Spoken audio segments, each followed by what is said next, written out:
So we have some pretty damning evidence here that today's Democratic Party is actually more right-wing on the issue of Israel than even George W. Bush's Republican Party. That's hard to wrap your mind around, but it's true. So let's take a look at some headlines here. This is The Guardian in 2008. Bush calls on Israel to end occupation of Palestinian land.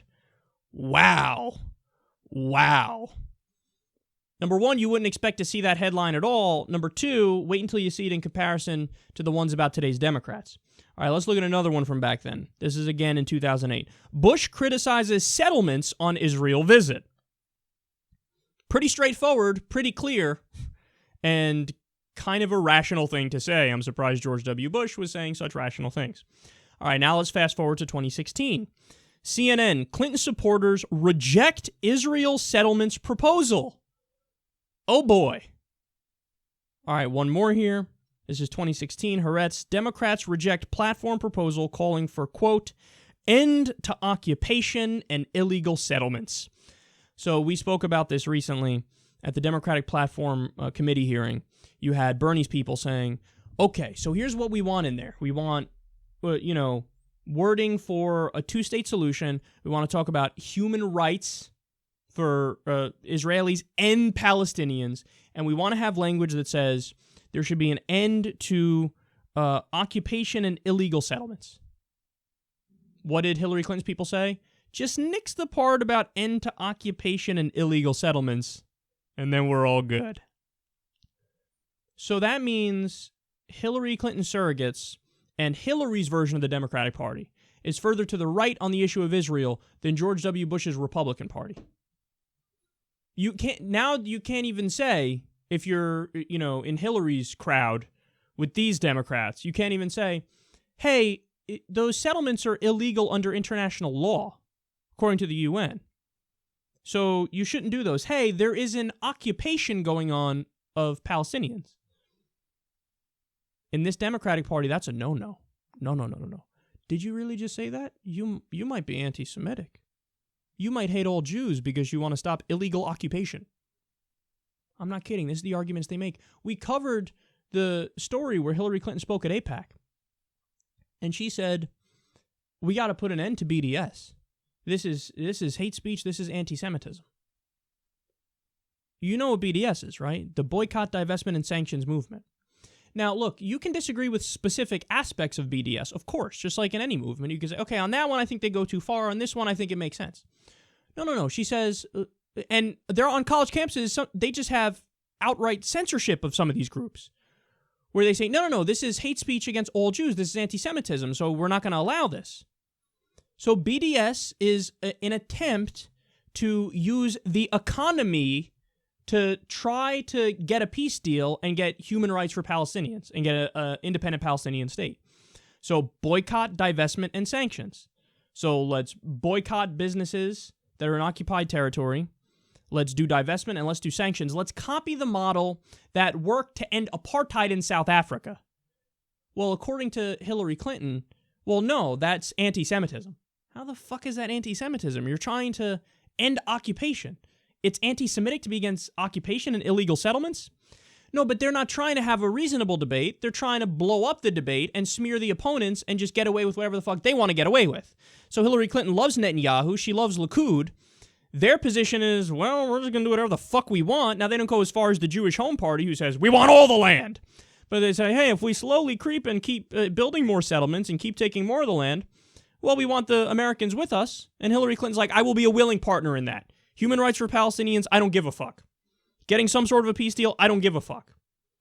So you can, in the Democratic Party today, you can say, I want a two-state deal. But don't you dare say, end the occupation and end the illegal settlements.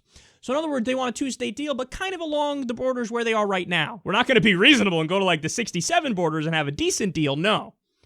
We're going to make it so, whatever land the Palestinians happen to still have, maybe we'll let you call this a state, but are we going to actually take actions to try to bring that about? Fuck no. We had the Palestinians recently propose through Jordan at the UN a two-state deal on the 67 borders. Netanyahu rejected it out of hand. So notice, this is the trick they do. When the Palestinians try to go through the UN, they go, oh, I feel offended by this deal you proposed. It's so unreasonable. I'm rejecting it out of hand, and you're anti-Semitic for having even proposed it. Well, then, obviously, people get pissed off in the Palestinian territories. They're occupied. They're illegal settlements. So some people go too far and they start doing violence. Then what does the Israeli government say, and Netanyahu and Likud? Oh, terrorists! You can't even deal with these people. How dare they fight back against occupation? This is terrible. So they can't use violence to try to get a deal. When they sit face to face and they don't go through the international community, Netanyahu rejects everything out of hand. And then when they go to the international community, they go, oh, this is unreasonable. Why don't you sit face to face with me and talk about this? So it's round and round and round and round and round. You can't sit face to face. You can't resist violently because that's immoral and unethical. And you can't go to the international community. So what the fuck do you want them to do? There is no answer. They want to sit there and fucking take it. That's the answer. Sit there and take it. And now, in democratic politics in the U.S., you can't even say end occupation and end illegal settlements. Even George W. Bush was able to say, hey, come on now. X-nay on the illegal settlements and the occupation. You're going too far here. But now if you're a Democrat in the U.S. and you say end illegal settlements and occupation, they go, oh, come on, we got to let Netanyahu get away with whatever the fuck he wants to get away with, so No. We need to put an end to this madness. And yes, we need to be even-handed in our approach in the Middle East and in Israel-Palestine. I know that drives people fucking crazy when you say that. But liberal values in Israel, only democracy in the Middle East. Yeah. I support all of the liberal values that Israel embodies. So domestically, for example, they treat gays better. Great! I love that. You cannot use liberal values as a cover to, in other ways, act massively illiberally. So you don't get to say, I have liberal values, therefore, because I'm so great and liberal, I get to occupy you and do illegal settlements, which is, of course, not liberal. That is illiberal.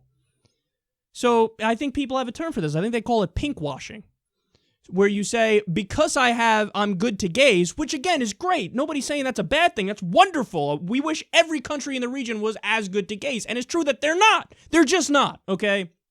But you take that, and as a result of being more liberal and open-minded domestically, you say, well, therefore, then I've given myself the leeway to act super right-wing when it comes to foreign policy and when it comes to occupation and illegal settlements. No, if you want to be liberal, you should be liberal across the board. Then you really could use the argument of, no, seriously, liberal values. We're superior because we're abiding by liberal values. Sometimes and sometimes not when you do illegal settlements and occupation. So we're trying to stop that. And today, even the Democratic Party's like, not sure about this. This is a tough one. Shall we allow illegal settlements and occupation because we're on the side of the people doing the negative actions? Unfortunately, that's now U.S. Politics 101. When us and our allies do it, doesn't count. It's really not that bad because we're the good guys by definition. When people we don't like do it, oh my God, talk about it endlessly. Terrorist state, rogue state, terrible people. No, let's actually try to be objective in our standards.